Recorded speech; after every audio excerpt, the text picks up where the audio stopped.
এবার ইউনূস সরকারকে চরম লেভেলে ধুয়ে দিয়েছেন জাপার চেয়ারম্যান জিএম কাদের। শেখ হাসিনার আমলে নাকি এই অন্তর্বর্তী সরকার থেকে অনেক গুণে ভালো ছিল। বিস্তারিত থাকছে এই প্রতিবেদনে।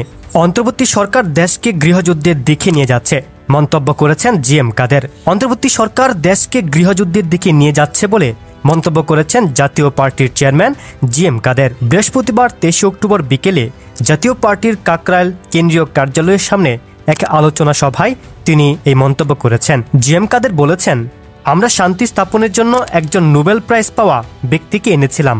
সবাই আশা নিয়ে বসেছিল, কিন্তু সবাইকে হতাশ করে উনি এখন যেভাবে দেশকে অশান্তির দিকে নিয়ে যাচ্ছেন, আমার কাছে মনে হয় অশান্তির জন্য যদি নোবেল প্রাইজ বা এ ধরনের কোনো প্রাইজ থাকে, সেটার জন্য বর্তমান অন্তর্বর্তী সরকার কম্পিটিশন করতে যাচ্ছে বা কম্পিটিশনের জন্য উপযুক্ত হয়েছে।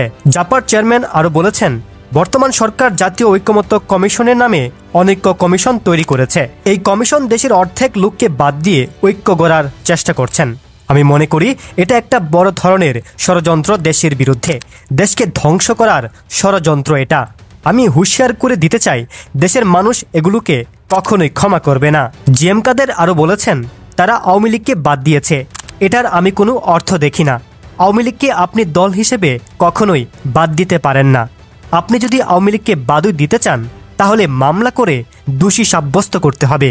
নিষিদ্ধ করা হয়েছে বিচার ছাড়া, অ্যাডমিনিস্ট্রেটিভ অর্ডারে। এর বিরুদ্ধে বললে আমাদের নানা রকম ভয়ভীতি দেখানো হচ্ছে। জাপার চেয়ারম্যান আরও বলেছেন, বিগত সময়ে পতিত সরকারের প্রধানমন্ত্রী শেখ হাসিনা দেশকে খালের কিনারায় ফেলে গেছেন, আর বর্তমান অন্তর্বর্তী সরকার খালের কিনারা থেকে খালের মধ্যে ফেলে দিয়েছেন। তিনি হুঁশিয়ারি দিয়ে আরও বলেছেন, এখন বাংলাদেশ নিচের দিকে পড়েছে, যত দিন দেরি হবে তত বেশি ক্ষতিগ্রস্ত হবে আমাদের এই বাংলাদেশ।